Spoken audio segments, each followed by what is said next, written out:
1943-এ আমার জাতির 60 লাখ মানুষের কে না খাইয়ে মৃতদেহের ওপর মজুতদারি করে তারা কোটিপতি হয়েছে। তারা আজও আমাদের মাঝে আছে। তারা ভুলে যেতে পারে তাদের খুনের কথা, আমরা ভুলিনি, আমরা ভুলবো না। ওই 7 লাখ মানুষ আমাদের, তবু দেখো শেষ হয়নি।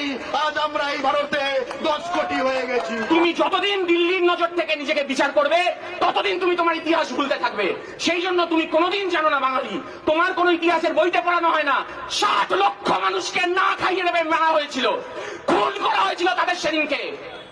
কলকাতার রাস্তায় হাত চিচিয়ে করে তোমার জাতির লোক, তোমার কাকা, তোমার পিসি, তোমার পূর্বপুরুষ মা ফান্ডে ফান্ডে ফান্ডে করে ঘুরে বেরিয়েছিল। সেই দিন বলা যাবে না, প্রত্যেক দিন মনে রাখতে হবে, প্রত্যেক দিন মনে রাখতে হবে, কারণ সেই রক্ত তোমার জাতির রক্ত।